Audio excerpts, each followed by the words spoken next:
All right, all right, all right. Went ahead and hit the start just a little bit early. Let YouTube send out their notification. And we are going to get into it with a fellow warrior's testimony, more red flags of narcissistic abuse. This is part 2. So let's give it a minute and everybody come on in. And I'm going to go ahead and share my location since it's now been made public, right? So there you go. Oh, we could put in, hey, John, fellow warrior. Yes, I'm going to go ahead and instead of putting just United States where we're located, but go ahead and let everybody know that in good old North Carolina right now. Yeah, cat's out of the bag since we did that live broadcast with PBN. Hey, so John, can you let me know if you can hear me all right? Because I want to make sure I have the microphone in the right distance from, because we're going to get ready to dive into your story here. So if you don't mind, just, yes.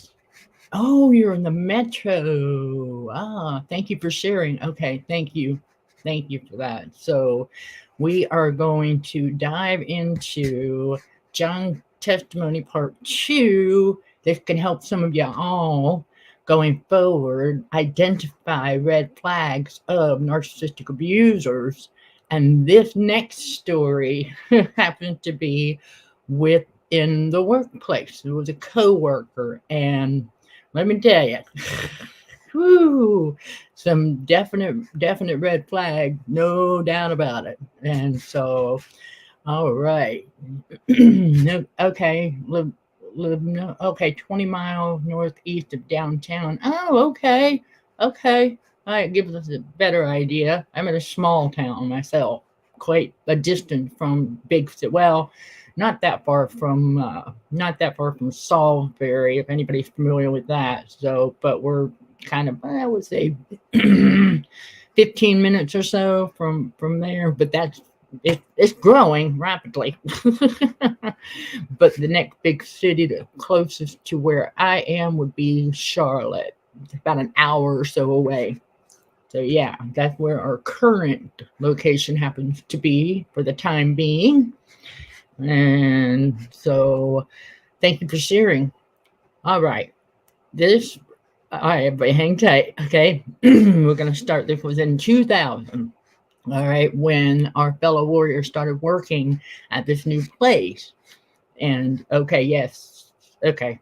46. Oh, that's pretty large, John. That's pretty large. But thank you. Okay. All right. In 2000, all right, when our fellow warrior he started working at a different company, and he was there for he says I was there for 2 or so years, and everyone there seemed to like him. In fact, it was supposed to only be a 1 month. It was only supposed to be temporary, but they said to work until they told him to stop. That's pretty cool when you come upon that. So 2 years into this, they were getting ready to move. The company was moving to a new location that was a little bit, I guess he says it was a little bit nicer. Okay. And then there was this new guy who, okay, not new guy, but yes, the Warriors, I guess, supervisor, as if that's what I'm gathering, that he was formerly, he had been a priest, and anyone that knew him could tell he's genuine, but, he converted to born again, but he still was a priest and he doesn't showcase it or anything like that. But so he was working for a Christian run company, and his boss didn't talk about it. He just did. Like many empaths, we just do.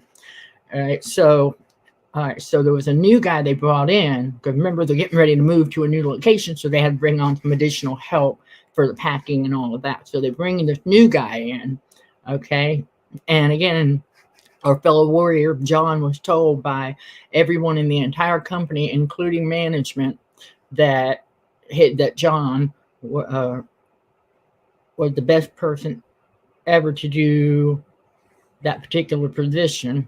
And John had just gotten a raise. This is relevant. You want to hang in there. Okay, so thank you, John, for stepping in. This is why I like to have you here so that you can clarify some things. Okay, so he wasn't really a supervisor. He was just he was a co-worker. Okay, and a lawyer. Okay, all right. He knew. Okay. So this guy, okay, the one co-worker happened to know this other guy that they brought in to assist with the move. That's what I gathered from that. And so, but John had just gotten the raise and didn't even flinch. So I said, everyone in the company said almost no one ever gets one. So John did something right. Hey, work ethic pays off. Okay, so this new guy comes in. The new guy is the one this other coworker who used to be a priest happened to know.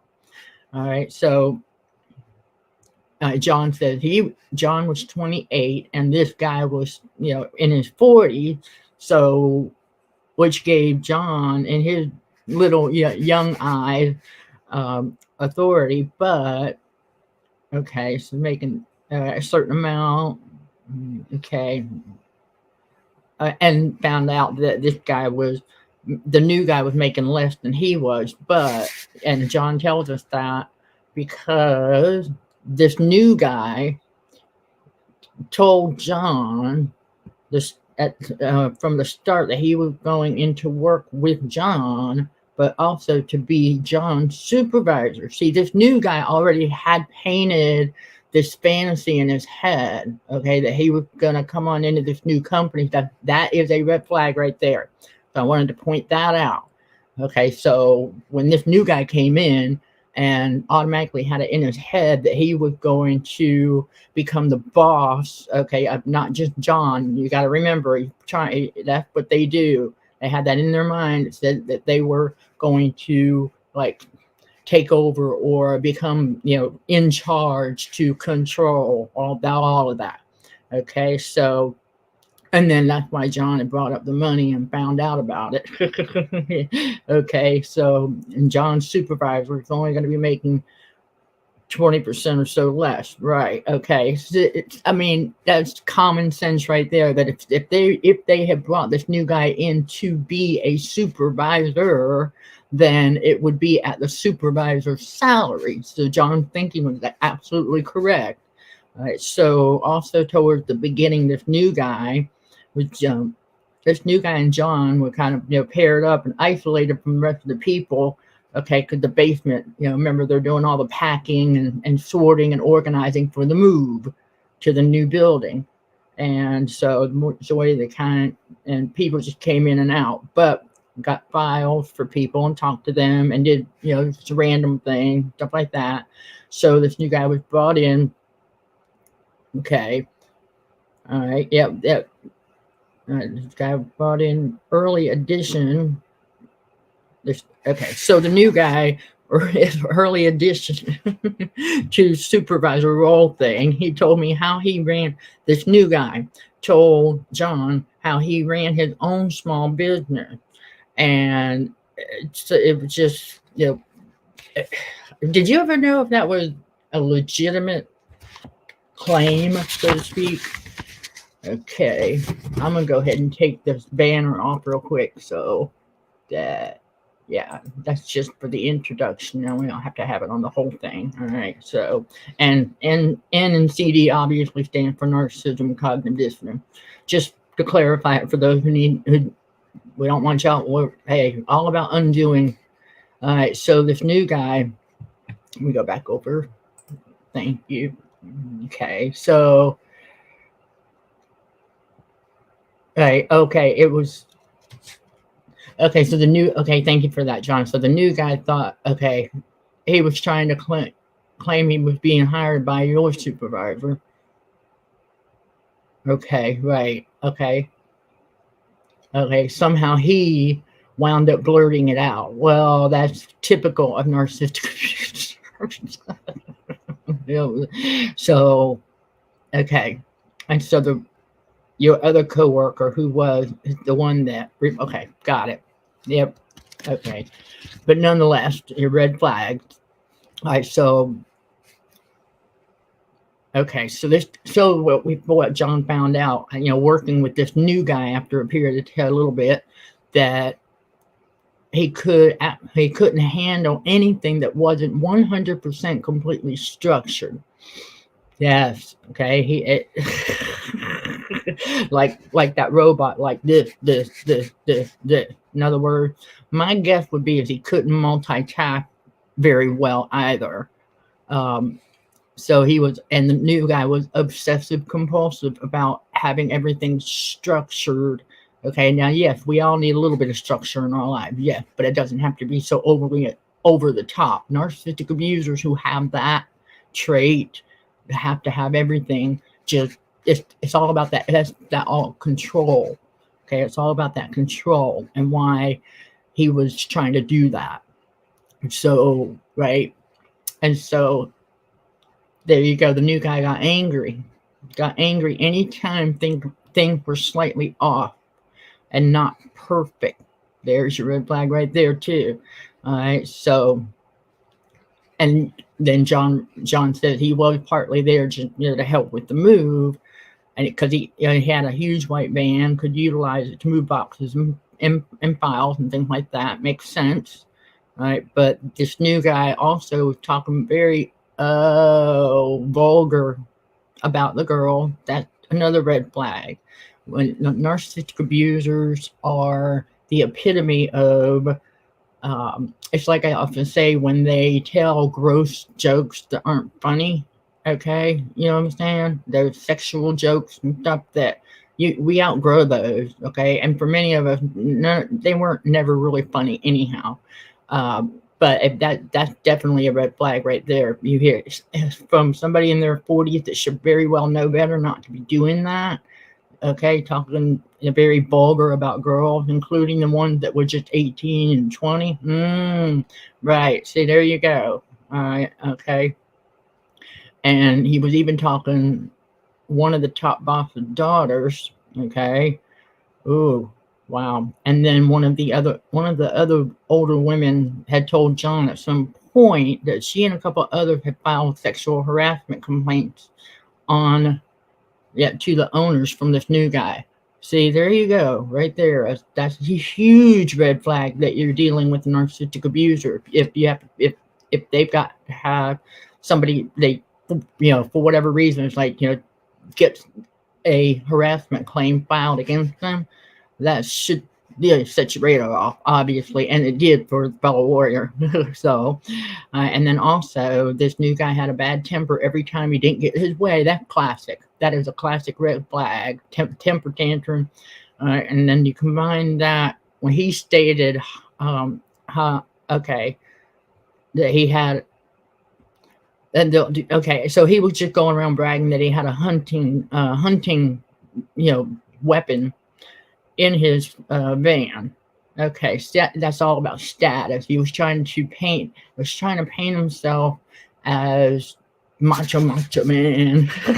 Okay, he was just trying to paint himself as macho man. That's all that was. That part of that haughtiness and that arrogance, that high-mindedness, that they do. It's also like a braggadocious, because was that information really necessary? Whatever. To him, it was. So anyway, so John said that all of the coworkers, including John himself, thought that if they did too much, that new guy would go postal. See, all of y'all, what was going on with that was all of you were sensing something was off with this guy. You all were sensing his that not just the negative energy, but you were sensing that something wasn't quite right up here with this guy, and that he actually had, if that's what was going on there, if everybody was, I guess basically you could say afraid of doing too much, that he would go postal. That's how he was slowly tricking all of y'all into walking on eggshells. Okay, that's the big red flag right there, is that anytime you start to notice yourself or or others in the environment start to walk on eggshells, you've definitely got a narcissistic abuser in the environment, 100%. Okay, because there's absolutely no reason that it should be like that. All right, so, and John points out that he thinks that's why the people were afraid to fire him, and that is classic right there. That's it right there in the workplace when they're dealing with a narcissistic abuser like that, and others can pick it up, and they do tend to have to find other ways to get rid of that employee, like make them quit, because they don't, it does. You're right about that, John. They definitely, it's not so much, I don't think they were afraid to fire him. It was more of they just didn't want any repercussions or have to be dragged for lawsuits or anything like that, because somehow y'all were sensing that this guy might make stuff up or whatever. I mean, and he would have. He would have, definitely. Okay, so, but the new guy, okay, so still, even at the beginning, John could pick up that he was a good actor, definitely. All right, and emoted in a way to sound like he was for real. See, y'all could pick up on that.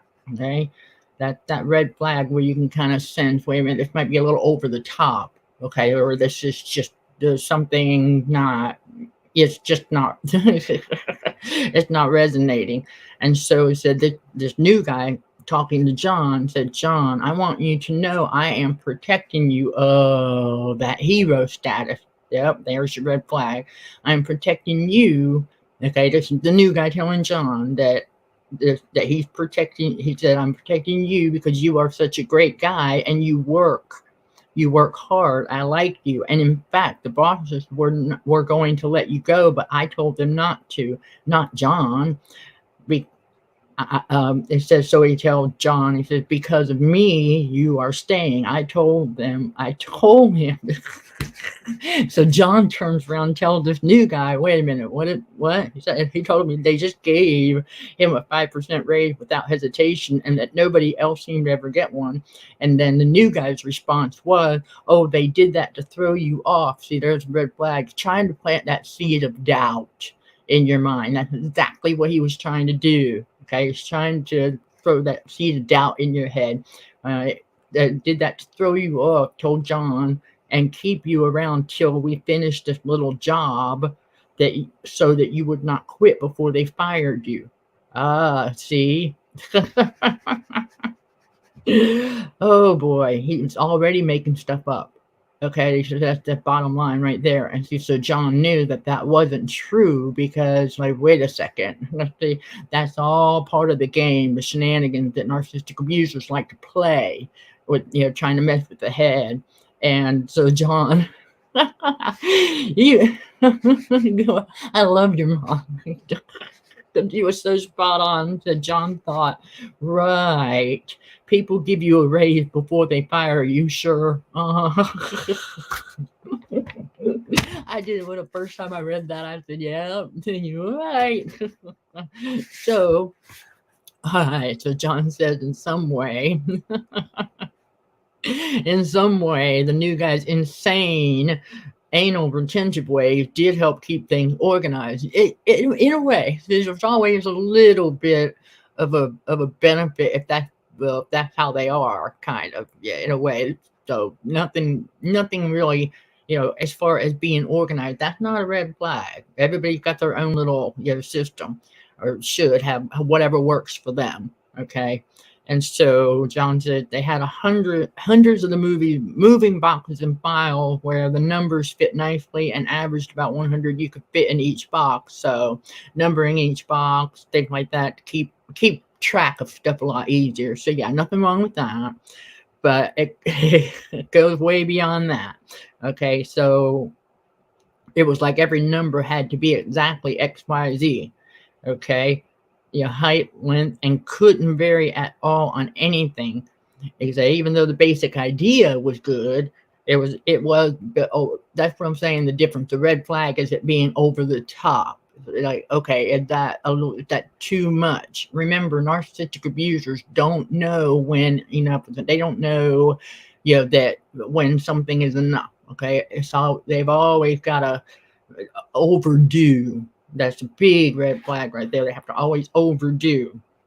And so sometimes John would make copies for people for their file at the copy machine for about an hour. Sometimes people needed to come in for 1 or 2 pages.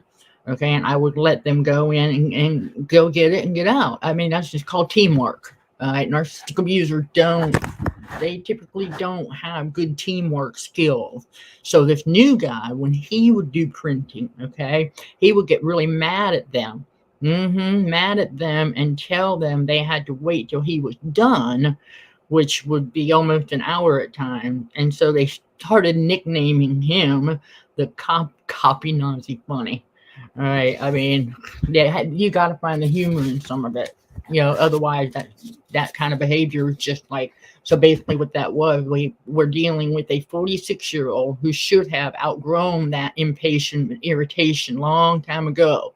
All right. And so and had developed some sense of, ability to do teamwork. We all have to learn that. All right. It's a natural part of life. But narcissistic abusers, okay, especially as they get older, if they're still getting irritated, because they get interrupted, okay, because that kind of interruption at work, there's nothing wrong with that. So what John did was very civil. So here's the difference. John, our fellow warrior, was making copies, and some people just needed to come in for maybe a page or 2, and he's like, oh, okay, go ahead, being civil, let them get what they need so they can continue their work. But when this new guy, the narcissistic abuser, okay, was at the copy machine, he wouldn't let anyone do that, because he got irritated really easy, okay, and should have outgrown that. Like I said a little bit, should have outgrown that. So there's your red flag right there that you're dealing with, okay, a toxic person, so to speak. And so, right, because none of the coworkers like that, all right, and it was simply because the new guy could not handle anyone going in while he was making the copies, right? So couldn't break his pattern or was screwed. Got to remember, in the mind of a narcissistic abuser with those patterns, you got to remember they've been programmed. Okay, they've been programmed, so everything has to fit. Okay, along with whatever is up there. All right, for them, it's quite ironic too, because they're also the ones who are very, very much under that cloud of cognitive dissonance. So, and that was definitely okay. They rely on and having pattern and being consistent, not always the same thing. Okay, y'all. It just means that in this sense, with the narcissistic abuser, anything that got out of his perceived, got it like this, okay, on the dot all the time, okay, or it caused a little bit additional CD there, okay, and they can't deal with that. They can't deal. That's why when we come along and we don't behave the way they do, they get even more confused because they don't understand that no, not everyone's like them, because they truly do think that everyone is like them. Although when they get older, they kind of know better, but they still don't care. They're still going to perceive people as just like them. That's the unfortunate truth behind narcissistic abusers. So they also realize, okay, fellow warrior and others, from what I gather from here, you weren't the only one in that workplace that were catching on to this. That narc abuser was also highly manipulative and dishonest. So there, yes, you are, red flags right there. That manipulative behavior and the dishonesty, all very classic red flags right there. And then John says he remembers a few times, okay, actually in his case, the hourly wage was from an honor system of us signing in and writing our time out for lunch and time back in for lunch when leaving the office. So the narcissistic abuser, sometimes if he got in late, he would lie and say he got there on time. That's classic. That's the red flag right there too. And so John would always write the actual time, even if it was the rare time, that John was late. Okay. And that happened. If there's snowstorms, weather, and stuff like that, of course it happens. Okay, it's, life happens with, with things outside of our control. And so the new guy had got in just before John on that day that John was 30 minutes late. Stay with me, because we'll see what this narc abuser did. All right, so the abuser told John that he signed John in at 8 at the start time, but it was past 8:30. He tells me he wrote himself in at 8, but also John. And John, you did the right thing here. I would tell you this, right? This is integrity. God looks for this. This is it. And so John turned around and told that narc abuser, no, I don't want you writing my time in. I am not lying. And so the narc abuser was like, no, don't worry about it. The people running this place are dumb. They won't notice anything, and you'll make your full money. See, there's your red flag right there. The narcissistic abuser is pulling that manipulation and lying, and then it's all about, that love of money that they have. Okay, he was trying, and not only that, he was trying to butter you up at the same time. There's a couple of things going on there. He's trying to get, kind of get in your good graces so that you can call that what they would be trying to do. Hi, Joan. Welcome. What he was trying to do is that he was trying to, it's a love bomb in a way. So all right there. All right. And so John said no. He went back and saw it and undid the signing. So good job. Okay. And so that's it. And I bet he didn't like that. Because what you did, you took the control. See, he was also trying to take control over signing in and out. Okay, signing you in and out. He wanted to have that control, and you took it back by undoing it. So good for you. And that is so, man, red flags, red flag, red flag. All right, so for the first week that John had ever worked there, and thought for 4 weeks and didn't really make at the engineering degree holidays. Okay. John was told you don't get paid for holidays until you're full time. So July 4th fell on first week, but they paid him for 5 full days and only worked for 4 days. It's all this. So John also went in and asked. I had no idea. It was before the new guy, before the narc abuser got there. So he asked the person, John asked, who is the person I speak to about the check being wrong? And so, see, you did the right thing there too. And so John went in and told that they overpaid him and said that she almost fell out of her chair. I don't doubt that. I don't doubt that, because most people wouldn't say anything.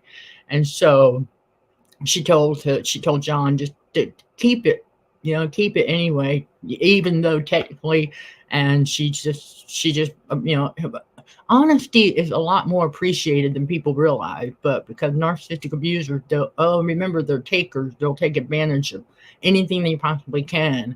And so let's go back to 2 other occasions that and they ended up being a couple more times that John had to go do that, and they told him that he doesn't have to be that honest. But they appreciate it. Oh boy, could have been a fly on the wall. That was funny, but hey, that you are who you are, and that's good. That's a good thing to have. But the narc abuser coworker was anything but. We saw that in that example. He's trying to cheat the company. It's just an amazing thing that they do that. In the workplace, absolutely. So, and then so John said one time the boss had told the new guy, and he told John that we were to box up and move tons of the holiday decorations that were owned by the company. Okay. So this new guy didn't like some of the decorations. Oh, yeah, this is classic. Because remember, they narcissistic abusers, they perceive what's theirs is what's theirs was his. That's how he was thinking. All right. So he felt like because he was had the opportunity to be in there, even touching the stuff, that he could do whatever he wanted to do with it. So he didn't like some of the decorations, the narc abuser that is. and thought maybe they were old or whatever. So the narc abuser started throwing them out. And John stepped in and said, we're not supposed to throw anything out. We are just moving them. So the narc abuser said, well, it's my call. Really? And I decided what to throw out. So, by the way, the entire time John always pretended to listen to him and just kept in mind, allowing him to think that there's your tip right there, everyone, that a lot of times we find out that we sometimes just have to let them think that they have manipulated us. Okay, so that's what John did. And John let the narc abuser think that worked. Okay, and so it was luckily that last Friday was when he threw away the Christmas item. They were all near the very top of the garbage bin outside that was mostly filled but boxed up, so nobody could see it unless you knew it was there. So the narc abuser left early, and John stayed late and went to tell the boss lady about it. So she was having her husband that owned the truck to come later to take a look through and to look through that garbage can. And she did tell John, no, we didn't tell him to throw anything away. He wasn't supposed to do that. There you go, right there. It's like, so John knew because John was following the instructions. They didn't want anything thrown out. They were just moving them. But this narc abuser decided to take it upon himself to do whatever. Classic. Okay, so, and then over time, classic, yep, over time, John hated to see this guy come to work, the narc abuser, and feeling used and abused. His stomach started turning. John hated, started to hate working there when he loved everyone there. But John also found out everyone there hated coming in because of him too. See, that's classic right there. If you're in a toxic workplace and you start, even though it's before the narc abuser got there and you were enjoying your job, everybody there was, happy and doing the work and, teamwork, things like that. But then that narcissistic abuser comes on the scene, and over time, if you and others start hating to see that narc abuser come in, there's the big red flag right there, a big one. Okay, that something definitely, this person is an abuser. And so, but eventually now the move takes place, and as John said, literally the epitome of a toxic person, making the entire place toxic, like a disease. Exactly. That's a good way to put it. So after the move, they just started assigning this narc abuser tons of extra boring tasks that apparently the narc abuser, if I'm understanding correctly, would admit that he hated doing them. So that's what I gather. So just to drive him nuts, which drove him to hate working there. So he quit. See, that's what I was saying. What we were getting to earlier is that because they were afraid to fire him for that it's not so much a fear but a concern over any kind of they want to keep the company as going. Okay, they don't want to have lawsuits and like that. So they came up with a strategy which was very smart on their part, and ended up getting the narc abuser to quit. So the day that John said the day he quit, that atmosphere felt like a party celebrating like it was 1999. I don't doubt it when a toxic narcissistic abuser gets out. It feels like a celebratory moment for all those who were over time tricked into walking on eggshell. Absolutely. So yep, that was definitely. So you have quite a few red flag there. But John also says that the coworker, the former priest that brought him in, said that he regretted it not long after that narc abuser came in, but being a church guy, he didn't want to go around bad mouthing him to anybody, which, that's true. But he deeply regretted bringing the guy on, and that's okay. That's natural. But I hope he knows, I hope he does. I'm sure he can realize by now that's not his fault. You don't know until you know. That's what we're big about on this, through the healing and spiritual growth process, that we all start to realize, look, it's not our fault. We didn't know until we knew. Yeah, it's just the thing. But the narc abusers will always have a way of tricking their targets or whoever into thinking that it is their fault, and it's not. Okay, it's just you didn't know. I mean, what are you gonna do, right? So that's that toxic coworker story right there. All right, everyone. So we are going to go into the next one, who's just basically a con artist. Okay, yes. Well, we realize most narcissistic abusers are con artists, absolutely. But this one boy, I think we've all had this happen at least once in our life, if not several times, until we finally said enough. Like not dealing with this and the red flag of when this person in 2010, okay, no, I would tell you that he would definitely, John, this guy that you're the one that conned a lot of people out of money in 2010. This story, he definitely was a narcissistic abuser, absolutely. Okay, he probably didn't have some of the traits or didn't show some of the other red flags, but he certainly showed some red flags that are very common when you're dealing with manipulative types. Okay, because we realize that if they're manipulating, then they're either at least a part-time narcissistic abuser or a full-time one, because full-time one always, that's all they do. Okay, so it was a debt collection job.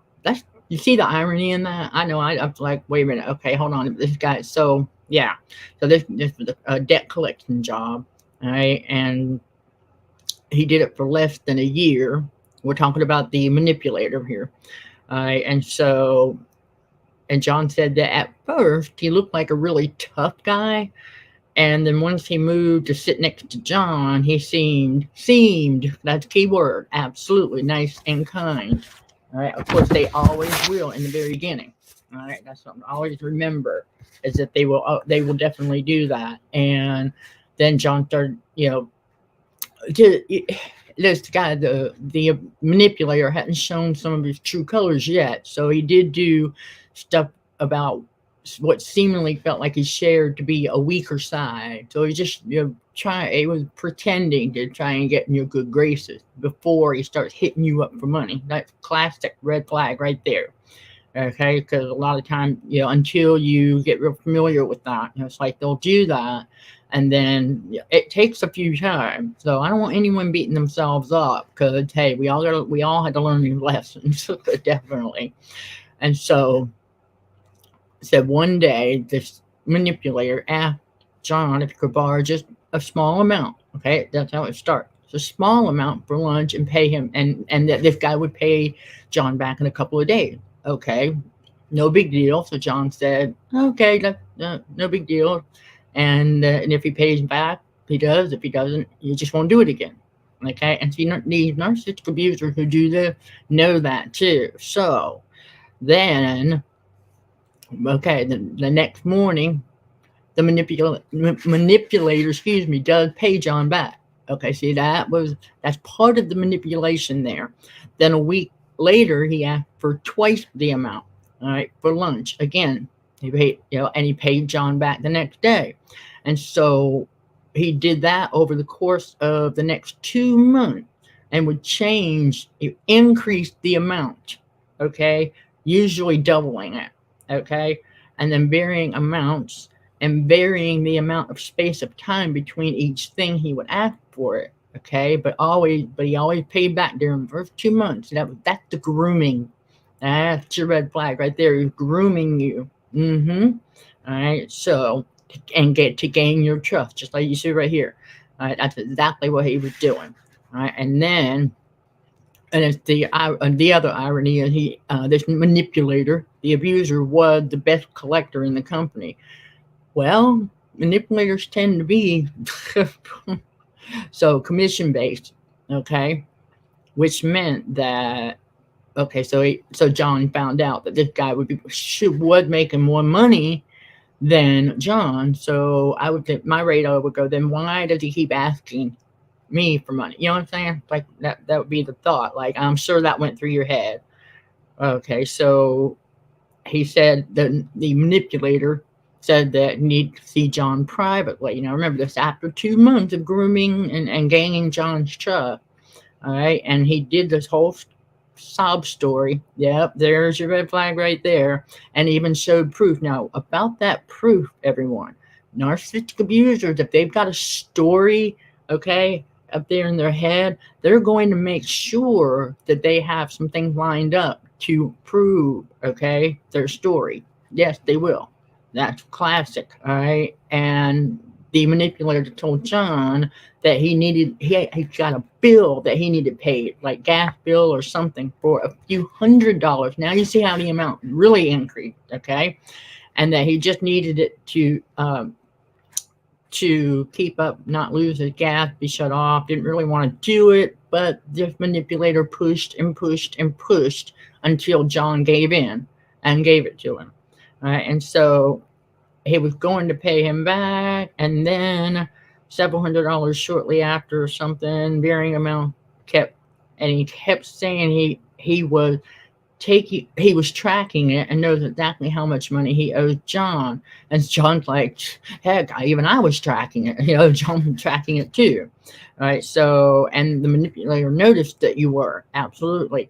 But then he would text John, sometimes even before work, and and then he would always say he would text in ways where John didn't have much time to think about it. See, there you go. There's your red flag right there.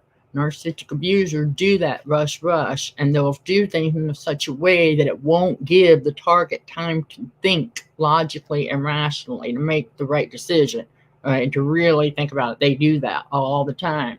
And so subtle. He did it in a subtle way, manipulative, guilt-tripping way to get John to do it. That's classic right there. You'll be able to sense when they're trying to play that guilt tripping to get you to do something. It often reminds me of a lot of times when you hear somebody say, well, if you love me, you'll do it. That's a manipulative guilt trip, okay? To try to get you to do something that you probably shouldn't be doing. So, and the manipulator told John that he was always just shy of getting a huge amount of money and was supposed to get and would pay everything back. So see, here we go, future faking. That's the red flag we see here, is that it went from he was paying you back, and then he increased the amount, and then, with the sob story, and then did all of this stuff, okay, starting to, get things to wobble around a little bit for you. And so, and then future fake by always saying, "Oh, it's coming. I'm coming into this. I'm coming up. I promise. And right." So finally, John just stopped, even though the manipulator kept asking. All right. So the manipulator gets fired. Okay, on the day he gets fired. So at this point, you're in several $1,000s now over a period of 6 months. And that little at a time, okay? So now the manipulator got fired and did tell John that when he finally got his bankruptcy filed, that he was going to get a few $1,000s. Anyway, getting fired, John thought he'll never get the money. I'll never hear from him again. Now that he isn't forced to see me. Right. And I understand. See, there's that seed of that doubt now. And it's like, okay, but nope, it wasn't over. The manipulator had called John twice. Actually, wait. He called John while John was in the restroom, asking for even more again. And I literally told him I gave him every dollar I had in my entire account and had nothing left. And the manipulator was saying some people wrecked his house. There's the sob story. And so, yeah, whether or not that was true, it's probably a combination of truth mixed with lies. Definitely, like you said, it's probably a combination of whether it's just made up or because of the area this guy lived in. It was very plausible. So yeah, it was always that 50-50 possibility. But anyway, the manipulator said he got the money and was going to meet me in the morning, then at lunch, then after work, then in the morning, then at then at lunch and after work. They repeated that for 2 weeks. That's future faking. There's your red flag. That's future faking. All right. So what John did, just gave the abuser the name and number of an attorney that the family uses for estate taxes, and told the abuser, when you are ready to just pay, send the money to my attorney and he will make sure I get it. So then John blocked him. That was the end of that. But one more thing, out of the corner of John's eye, saw another guy giving up dollar bill to the manipulator. Is that what you were noticing? If you don't mind my asking for a little clarification on that one, because you saw another guy giving this manipulator some money. Okay, so later he found out that so the woman who worked there, that was his girlfriend, all right, of the manipulator, contacted John and asked John something and said he played her for dollars and she kicked him out after they got to talking. So something he did with everyone. Absolutely. All right. So a shell game of getting, you are absolutely right about this, John. What this manipulator was doing was playing a shell game of getting money from one person to pay someone else, etc. That's exactly what he was doing. Remember, he was a top debt collector, right? So he would know he would know the shenanigans to pull to do that.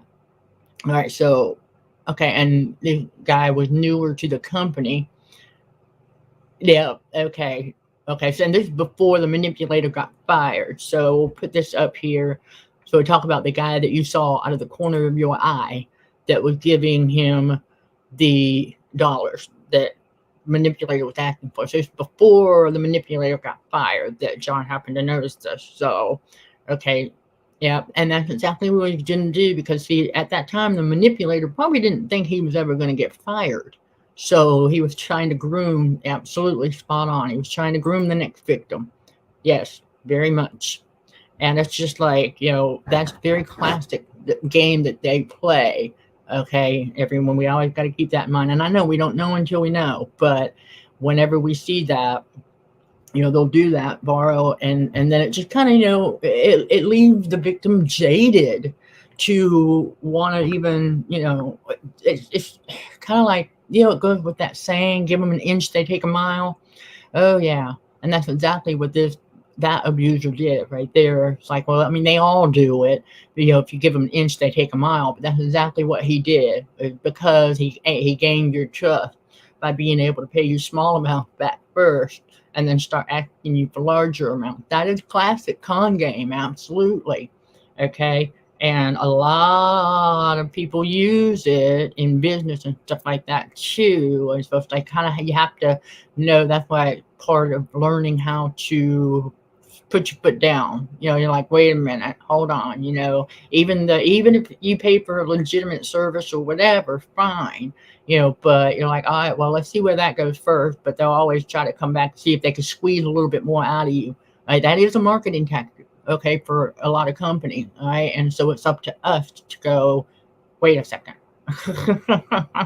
hold on. So we just have to no. Can't do that right now, whatever. It's just all part of being vigilant and aware of that. So, and it's a lot. So I want to go ahead and take a moment and go back over some of the comments here. All right, so John says that actually you were there. Okay, so John was there less than a year, but the manipulator, we're not sure how long he was there. All right, we'll talk about the con artist, what the story we just went through.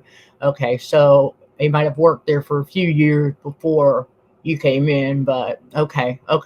So he was there for a little bit, but apparently I'm guessing that the management caught on to what he was doing and ripping a lot of other employees off out of their money too. So, all right. So the other coworker, okay, just hand him. Okay, right. Okay. And John says also that manipulator. Okay. Okay. So he said he only knew. Okay, I only knew him from the church services, and of course, at the church, it is hard. It's hard to tell sometimes. Yeah. Okay, all high fiving each other. Oh, okay, that would be from the previous story when the narcissistic abuser quit. High fiving, absolutely. Like, I don't die. Hey, I can picture that in my head. Absolutely. So it's just kind of like, okay. All right. So I just want to get caught up on some if there was any additional clarification and stuff like that for that. And we're going to go on to the next story. Okay. This is a different roommate from the one we talked about in part 1, where John shared the story about the one college roommate. Okay. So, but this is a different roommate who was odd, not nearly as bad as that first one, but still odd. Oh boy, that becomes a new favorite word. Okay, so John said he had his own room. Yeah, for that first entire freshman year, and so there was a military type guy across the hall from John. Okay, whose roommate, okay, was who had a different roommate. We'll just call him Mr. L. Okay, all right, roommate Mr. L. So when you say John, you said he did seem kind of he did seem kind of it. He kept to himself. So are we talking about Mr. L or the military guy? You don't mind?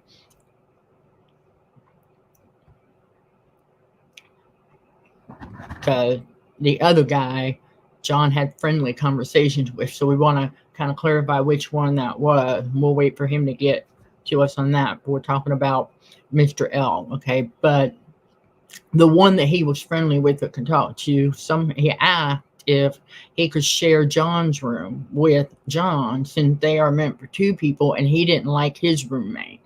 Okay, so even though he seemed odd, and John says he said he idiotically said okay. You didn't know, and even though he actually likes having his own room, but this odd guy seemed great. There's that magic word again, great at first. Okay, so the original roommate, Mr. L, kept to himself. Okay, all right, so all right. Okay, so we have the military type across the room who had a roommate, Mr. L, that seemed kind of to himself. Okay, but with the military guy, you had a friendly conversation with. Okay, all right. Clarify, yeah. All right. So Mr. L, my guess would be the one that ended up as your roommate, or the military guy. So let's clarify that too. Okay, so Mr. L, because that's what I'm gathering, is that the Mr. L, the one that kept to himself, even though, okay, that might seem odd in a way. But what happened was the new roommate was more or less obsessive compulsive with cleanliness. Okay, that is classic right there for many, many narcissistic abusers. Yes, there's your red flag. I mean, we all have a certain level of cleanliness. No, that's okay. That's okay. Okay, Mr. L. Okay. Okay. All right, let's clarify. Let's back up. The military guy was the one who kept. Now, that makes sense. The military guy is the one who kept to himself. Okay. And so Mr. L was the guy that, yeah, that's what I'm thinking, that it was Mr. L that was the guy that moved in with you. So that's, yeah. So, all right. Okay, the military type guy, he's the one that kept to himself. Well, that's normal, actually, for them. It is. And so we'll get that clear. But anyway, the new roommate did, and that is classic, okay, of narcissistic abuser, to be obsessed with cleanliness. And what that means is the overly, okay? We're not, I mean, all of us know it's like spill something, we gotta wipe it up. I mean, you know, I'm saying basic cleaning, and then, you know, if you scrub your bathroom once a week or whatever, something like that, you know, yeah, it's typical every day, but narcissistic abusers tend to be obsessive about it. Yes, very much so. They are, remember, we spoke about this, you know, previously and in other videos. They are deathly afraid of catching a virus or something. They are very much afraid of getting, you know, getting sick or catching something. They are. It's just that's classic, and a lot of that is instilled into them through many different outlets. Okay, so we always want to keep that in mind that we're dealing with. Okay, so it was Mr. L that moved in that was obsessive compulsive cleaning. Okay. So, and not only that, but he seems, okay, he was someone who wore, you know, fine clothes and seemed to be uppity to a degree. Okay, well, that's not necessarily a red flag, but kind of can set your radar off until you know get to know him.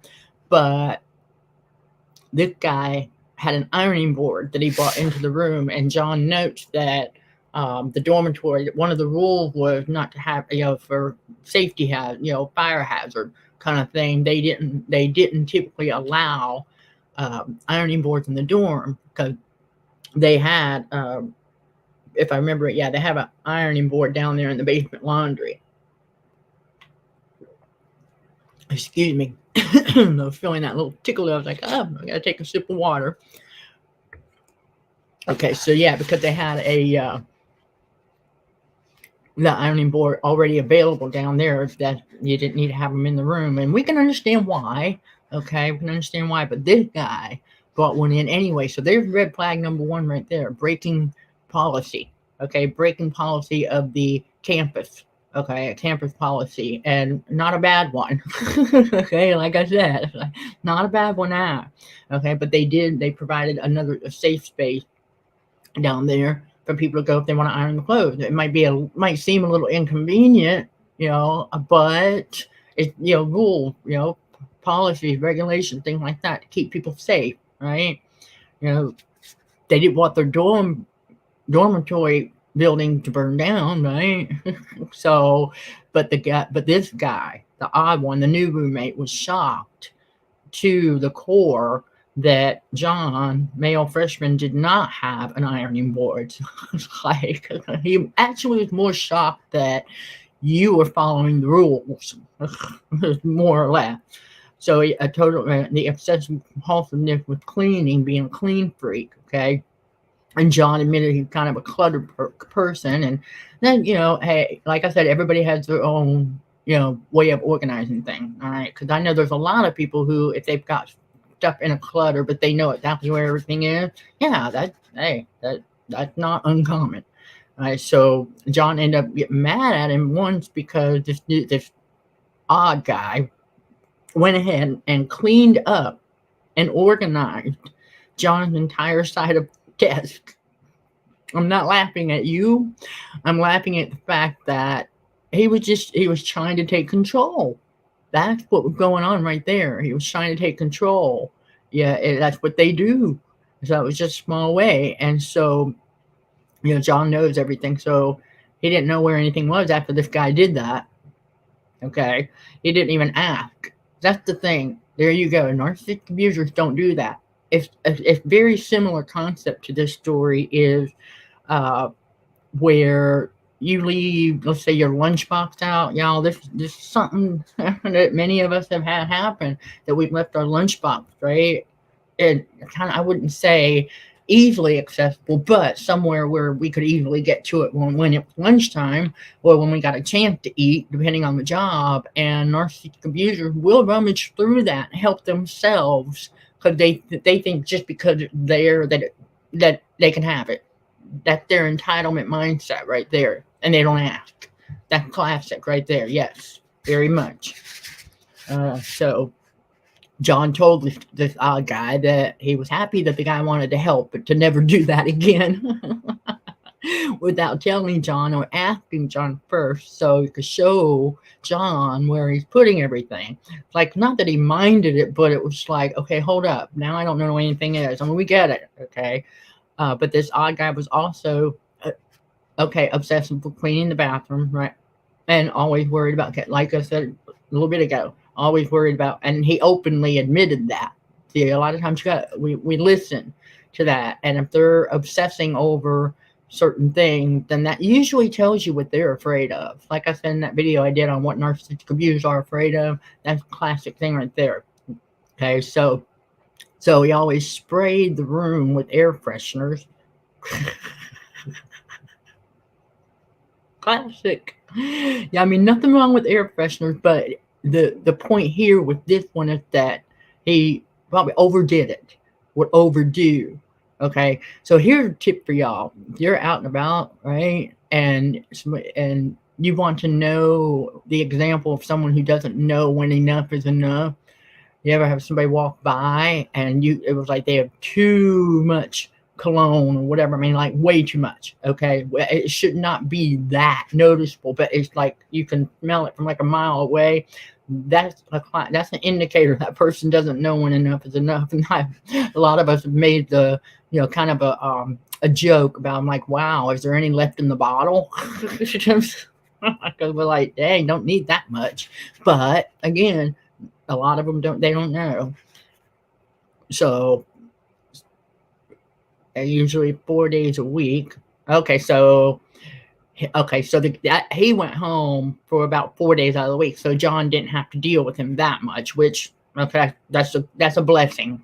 Okay, and there were times that he would be sleeping with the lights on. Now, I do know that a lot of people, even victims of certain things, end up sleeping with the lights on for a little while until they overcome that. So there was something else going on with this guy for sure. Absolutely. Okay. So it's like, no, we don't hate him. No, we don't hate him. It was just obsessive and a bad match for you. Yes, absolutely. But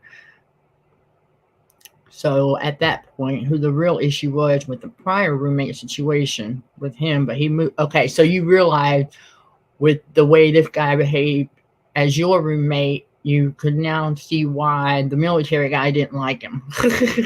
kind of didn't like him that much, or the fact that Mr. L didn't like the military guys. Right.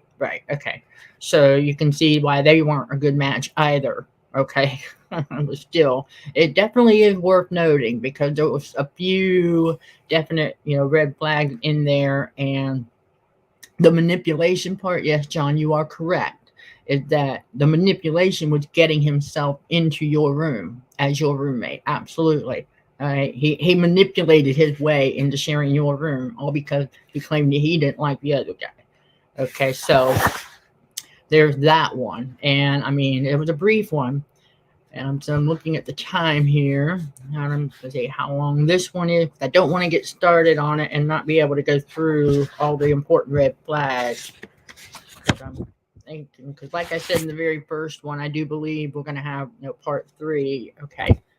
All right. I want to say to all y'all, even on the replay, I appreciate y'all taking the time to listen in and to take some notes and see if there's anything new for you to also take and go, okay, all right, these are things what this is all about, is that awareness to help you all going forward so that we don't, okay, so just, and it doesn't mean that we don't need to jump the gun like with that Mr. L. So I think we are going to leave it because we've got another, let's see, this story, a good friend, one of John's good friend had a narcissistic abuser girlfriend, and I'll tell you, yeah, okay, and then he also has a sort of John's sort of ex-girlfriend who was what they call a covert. So we've got those coming up,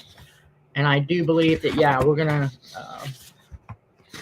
yeah, because I want to have a little bit of time here to go through the comment section and stuff like that. So, yeah, I believe we'll go ahead and, because I know that last story is one of the longer ones. So, but we will dive into it. Definitely. Yeah. Okay. So I'm going to make a note of that we're going to start with the last two stories. We're going to put in part 3. Okay. I just wanted to see how far we would go. And okay. So John says that on that last story, he slept with the lights on, but the lights were not all on upstairs. Oh. Okay. There's that. There's that alchemist humor. I always enjoy it when you come up with your stuff. Yeah. In other words, the elevator doesn't go all the way to the top, right? Okay. There's another way of looking at it too, but that's the thing for a lot of y'all. And just a reminder that if there's some of you who would like to have one of these done on your testimony or whatever, and let's say it's like John, some people don't have the desire or passion for writing. Some people don't want to do videos. Some people don't want to, but they would like to share their story. I'd be glad to do that for you. Just like we do here. And so what he does is he typed it up and then emailed it to me. And so I go over it, and then I always, for anyone who would like to do that in the future for a live stream, or if you would prefer I do a shorter 20-minute or whatever, the choice is up to you. Okay, you get to choose how you want to do it. And so we'll go over it. Okay, and as you can see, I don't name names except for whatever alias you're using or whatever. We don't use real names because we don't need to, but we do use the alias so that people don't understand and know who we're talking with. Okay, and I always communicate back and forth and about the schedule and the time and the date with you, because I want to make sure it's your story. And so if you wanted to go live, I want to make sure that you can be there to participate, to do kind of like what John does here, and sometimes because sometimes you might remember something else in the middle of. That's how it goes. That's all part of helping all y'all connect the dots for you too during the healing process.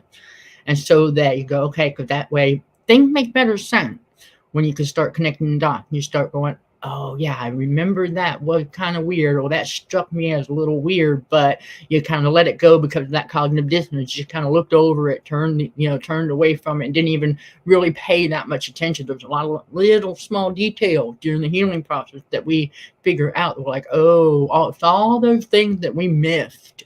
Okay, prior to when God woke us up, it was like, okay. So I just want y'all to know that we're here. We're, all of us together. We're a team. Like I said, previously, we're brothers and sisters in Christ. They help each other out. And that's what we want to do, because getting your story out, I'm going to tell you that getting your story out there does help. It's very therapeutic. Just like, writing or whatever, for those of us who like to write, it is very therapeutic. So it does. It helps because you get it out and on paper or on a voice recording, however it is you do it. When you get your story out, then you're able to move on. That's the big thing, being able to move on. Okay, even though some of us, when we move on, we don't write a book until much later because we're still connecting dots. Okay, or still in a toxic situation, so we can finally get out from under that and complete the book. So things like that. It's a matter of timing and whatever stage of healing that you're at. So we want to say a big thank you to John for sharing these, because the red flag go, the list is long. There's so many different ways that these narcissistic abusers will try to pull the wool over everybody's eyes, and it's amazing. There's a lot of little things. And we don't want anyone to get duped again. Okay, that's the whole point too. We don't want y'all getting duped into another one and another one and another one. Because as John, we realize we're like, okay. So now we finally get to a point where it's going to be it's going to be impossible once we know all the red flags. Like I say often, it'll be impossible to get sucked into another one on purpose. Okay, remember that. Sometimes we can't get out of one right away, but as always, God delivers us out from under it on His time. And when we're, when we've learned all the lessons that He needs us to learn in that current situation, okay, whatever it might be. So that's why I'm pretty big on always asking God, okay, so why am I still here? What else do I need to learn? Because there's probably something, or two, there's probably 3 or 4 more things. Who knows? All right, but you'll figure it out. I want y'all to hang in there. And so another huge thank you, John, for sharing. And thank you. Thank y'all for taking the time to come on and participate and take a listen and join us. And so we are going to end it right there. And John, as always, I will get with you via email. All right, and we'll schedule the next part 3. So we're gonna wrap the rest of those last 2 stories. Yes, those again. All right. So I was like, yeah, I would. Okay. So we'll end up doing that at that point. So for everyone, if you have any questions, again, you know where to reach me. All right.